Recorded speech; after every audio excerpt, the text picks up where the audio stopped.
കേരളം കണ്ട ഏറ്റവും വലിയ മണി ചെയിൻ തട്ടിപ്പായ ഹൈറിച്ചിന് ശേഷം വീണ്ടും അതേ മോഡൽ തട്ടിപ്പ്. മാഹി സെമിത്തേരി റോഡിൽ ശ്രീനാരായണ BEd കോളേജിന് സമീപം തുറന്ന് പ്രവർത്തിച്ചിരുന്ന നെക്സ്റ്റ് വൈബ് ഓൺലൈൻ ഷോപ്പ് എന്ന സ്ഥാപനം മുഖേനയാണ് സ്ത്രീകൾ ഉൾപ്പെട്ട ഒരു സംഘം ആളുകൾ ഈ തട്ടിപ്പ് നടത്തിയത്. നിക്ഷേപിക്കുന്ന സംഖ്യ 200 ദിവസത്തിനകം ഇരട്ടിപ്പിച്ച് തിരിച്ചു നൽകുമെന്ന് വാഗ്ദാനം ചെയ്ത ഈ തട്ടിപ്പ് സംഘം മാഹിക്കാരനായ പ്രവാസിയിൽ നിന്നും 12 ലക്ഷം വാങ്ങി വഞ്ചിച്ചതായാണ് പരാതി. മാഹി പാറക്കല്ലിലെ മനയിൽ വീട്ടിൽ M. ഫസലുവാണ് പരാതിക്കാരൻ. ഫസലു മാഹി പോലീസിൽ നൽകിയ പരാതിയെ തുടർന്ന് പോലീസ് അന്വേഷണം തുടങ്ങി. കണ്ണൂർ യോഗശാല റോഡിൽ ബ്ലാക്ക് ടൈഗർ എന്ന സെക്യൂരിറ്റി ഏജൻസി നടത്തുന്ന ഫസലു തന്റെ മകന്റെ കല്യാണത്തിനായി സമ്പാദിച്ച 18 ലക്ഷം രൂപയാണ് ഈ തട്ടിപ്പ് കമ്പനിയിൽ നിക്ഷേപിച്ചത്. കൂടെ പഠിച്ച ഒരു സ്ത്രീ മുഖേനയാണ് തട്ടിപ്പ് സംഘം ഫസലുവിനെ സമീപിച്ചത്. ആദ്യം ഫസലുവിന്റെ സ്ഥാപനത്തിൽ നിന്നും മാഹിയിലേക്ക് സെക്യൂരിറ്റിയെ ആവശ്യപ്പെട്ടു. ഈ രീതിയിൽ വിശ്വാസവും അടുപ്പവും സ്ഥാപിച്ചാണ് ചിട്ടി പിടിച്ചതടക്കം 18 ലക്ഷം രൂപ ഫസലുവിൽ നിന്നും ഈ സംഘം തട്ടിയെടുത്തത്. പറഞ്ഞ അവധി കഴിഞ്ഞതോടെ ഫസലു പണം തിരികെ ആവശ്യപ്പെട്ടു. എന്നാൽ പണം തിരികെ നൽകാതെ ഒഴിവുകഴിവുകൾ പറഞ്ഞ് അയാളെ പറ്റിക്കുകയായിരുന്നു. ഒടുവിൽ 6 ലക്ഷം രൂപ മാത്രം തിരിച്ചു നൽകി. ബാക്കി 12 ലക്ഷത്തിന് ആവശ്യപ്പെട്ടപ്പോൾ കൈമലർത്തുകയായിരുന്നുവെന്ന് തലശ്ശേരി പ്രസ് ഫോറത്തിൽ നടത്തിയ വാർത്താ സമ്മേളനത്തിൽ ഫസലു പറഞ്ഞു. കൂടുതൽ പണം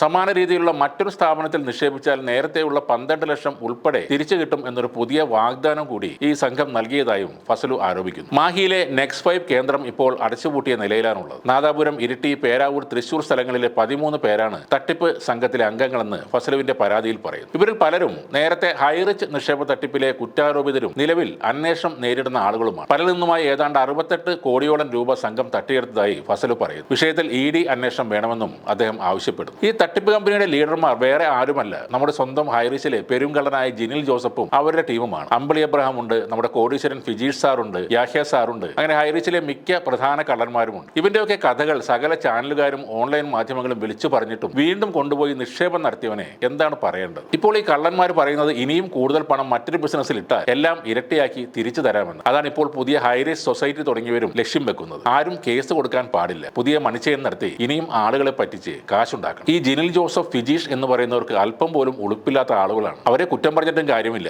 നിങ്ങൾ സ്ഥിരം മണിച്ചെയിൻ നടത്തിപ്പിന്റെ ആളുകളാണ് എന്ന് അറിഞ്ഞിട്ടും കുറെ പേർ കാശുമായി നിങ്ങളുടെ അടുത്തേക്ക് വരുമ്പോൾ ഇതൊക്കെ സംഭവിക്കും. ഹൈറിച്ചിന്റെ മുതലാളി പ്രതാപൻ സാർ ജയിലിലാണ്. ശ്രീനാമാഡം ആണെങ്കിൽ ജാമ്യത്തിലാണ്. അവരുടെ ഹൈറിച്ച് എന്ന കമ്പനിയാണെങ്കിൽ ഇനിയൊരിക്കലും തുറക്കാത്ത വിധം പൂട്ടിക്കെട്ടി സീലും വെച്ചിട്ടുണ്ട്. എന്നാൽ ഇതേ ആളുകൾ പല പേരിലും ഇതേ മണിച്ചെയിൻ പ്ലാനുമായി ഇവിടെ ഉണ്ട്. ഹൈറിച്ചിന് ജയ് വിളിക്കുന്ന മന്ദബുദ്ധികൾ ഉള്ളിടത്തോളം കാലം ഈ തട്ടിപ്പ് തുടരും. ഇവിടെ ഒരുപാട് ആത്മഹത്യകളും നടക്കും. അതൊക്കെ ഒഴിവാക്കാൻ ഇത്തരം മണി ചെയിൻ ക്രിമിനലുകളെ അകറ്റി നിർത്തുക. ഇവരുടെ ചതിയിൽപ്പെട്ട എല്ലാവരും കേസ് കൊടുക്കുക. സൊസൈറ്റിയും ന്യൂട്ടനും ഐൻസ്റ്റീനും ഒന്നും ഒരു കാര്യവും ചെയ്യാൻ പോകുന്നില്ല. കാശ് പോയവർക്ക് ആരും തിരികെ കൊടുക്കുകയുമില്ല. പകരം 100ഉം 200ഉമായി ഇവർ നിങ്ങളുടെ കാശ് പിരിച്ച് തിന്നുകൊണ്ടേയിരിക്കും.